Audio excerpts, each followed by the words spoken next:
그래서 아연이 그러면 이제 많은 어떤 음식들,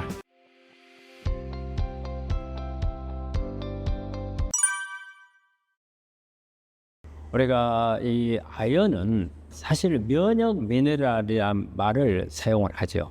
아연은 면역하고 직결되어 있어서 요즘에는 이렇게 병원에서 수술하기 전에 아연을 주사제로 놔주기도 해요. 그런데 왜 아연이 그러면 면역하고 관련된 미네랄이냐? 어떤 면역 세포가 이렇게 암세포를 죽이고 바이러스를 죽이고 할 때 쓰는 무기가 효소들이에요. 되게 그 세포 안에 들어있는 효소들을 가지고 이 효소를 가지고 죽이는 거거든요. 그러면 이 효소가 평소 때는 활성형이 아니에요. 비활성형으로 했죠. 기능 안 하다가 이제 일을 해야 될 때 활성형으로 바꿔야 되는데 여기에는 활성형으로 바뀌는데 촉매가 있어야 돼요. 이게 바로 아연이거든요. 아연이 들어가야 이 세포를 죽일 수 있는 효소로서 기능을 해요. 아연이 이렇게 관여하는 효소의 촉매로 작용하는 게 한 300가지 효소라고 해요.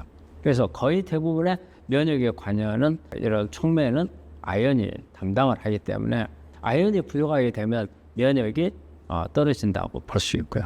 그리고 또 전립선암 같은 경우에는 아주 아연이 중요해요. 우리 전립선에는 아연이 가장 농축이 되어 있는 장기가 전립선이거든요. 그래서 전립선 암이 있는 분들은 특히 더 아연을 보충을 더 하셔야 된다고 말씀드리고요. 그래서 아연이 그러면 많은 어떤 음식들, 이런 부분들을 보자면은 꿀이 참 많아요. 그 다음에 조개류, 홍합이라든지 새우라든지 이런 부분들, 되게 육류계통에 아연이 많이 들어있어요. 참 그러고 아연이 또 하나의 기능이 있는 게 이런 게 있어요. 우리 유전자에 있어서 아연이 없으면은 유전자가 제 기능을 못하게 되거든요. 우리가 보통 유전자에 가서 아연이 들어가야 제대로 기능을 할 수가 있거든요. 그래서 DNA라든지 RNA를 생성하는 데 있어서도 아연이 중요한 역할을 해요. 그래서 아연은 우리 셀레늄하고 마찬가지로 우리 암 치료를 하는 데 있어서 아주 중요한 미네랄이 되는 거고, 그리고 그러면 우리가 셀레늄이나 아연을 어떻게 부족한가 이런 것을 또 봐야 할 수도 있잖아요.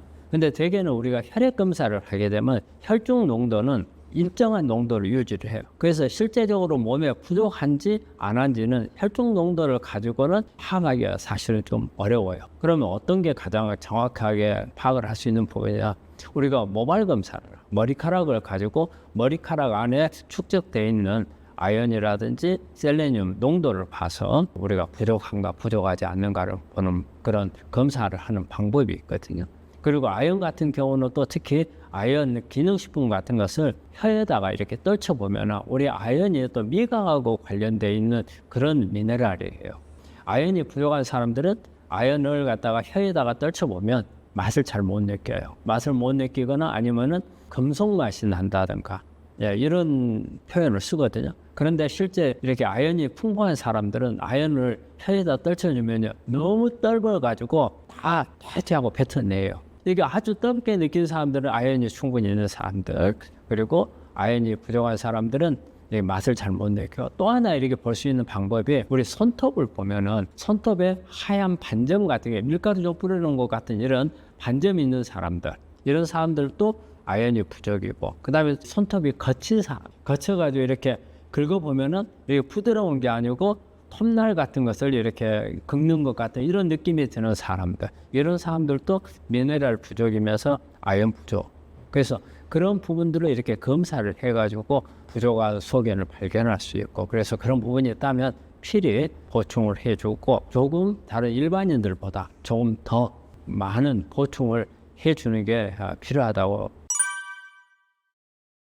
우리가 이제 모발 검사를 하는 경우는 이제 우리 같은 경우는 이제 암 환자를 보기 위해서 하는 거고, 그 외에도 이제 모발 검사를 많이 하거든요. 키포인트가 중금속이 있는 거 없는가를 봐요.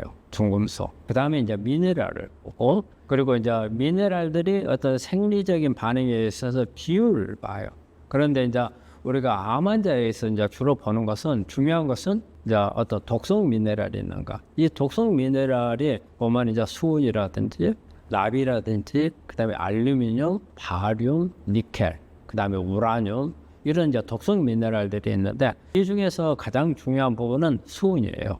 이게 수은은 우리 면역을 떨쳐버리는 미네랄이 되기 때문에 저희는 모발 검사하는 데 있어서 가장 중요하게 여기는 것은 수은이었고요. 그 외에도 이제 뭐 알루미늄이나 바륨이나 이런 것은 이제 발암 물질로 작용을 하는데 일단 이런 부분들은 이미 암에 이완돼 버렸기 때문에 우리가 가장 중요하게 여기에 수은이라고 할 수 있고, 그리고 이런 부분들은 발견하기가 어렵지 우리가 모발 검사를 하지 않는 한은 혈액 검사상으로는 나오질 않으니까 발견하기가 어렵거든요. 대신 발견하면 빼는 것은 그렇게 어렵지 않다는 거죠. 그리고 이제 또 하나 이제 미네랄, 우리 이제 미네랄이라고 하면 우리 인체에 도움을 주는 이런 금속류를 말하는 건데 이 중에서 이제 암하고 관련돼서는 아연하고 셀레늄, 절대치를 많이 봐요. 근데 아연하고 셀레늄은 사실은 보면 이제 절대치를 보는 것보다는 어떤 비율을 많이 보지만 통상적으로 우리가 부족한가 부족하지 않는가를 할 때는 약간 절대치를 참고로 합니다. 그래서 미네랄을 볼 때는 비율을 보는 게 중요해요. 근데 절대치도 참고로 한다는 것을 말씀드립니다. 그래서 모발 검사는 그런 부분들을 보기 위해서 가장 이용을 많이 하는 배죠.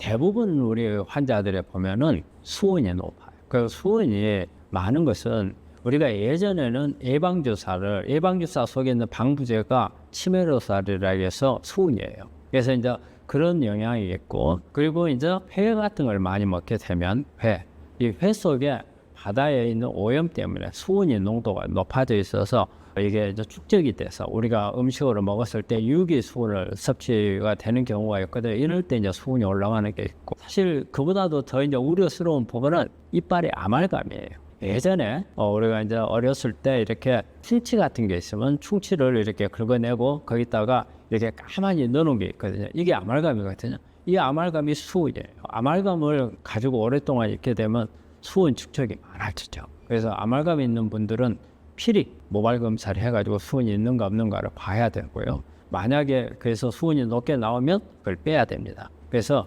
환자들 보면은 수은이 대부분 다 수은 농도가 정상보다는 높아 있는 그런 게 우리 암 환자들한테 특징인 것 같고, 그리고는 이제 미네랄 중에서 아연이나 셀레늄이 사실 우리 암 환자들이 이렇게 면역이 떨어지고 이런 암이 성장할 수 있는 환경이 된다는 것 자체가 뭔가 미네랄에서도 표시가 나는 것 같아요. 그래서 셀레늄, 아연이 많이 부족해요.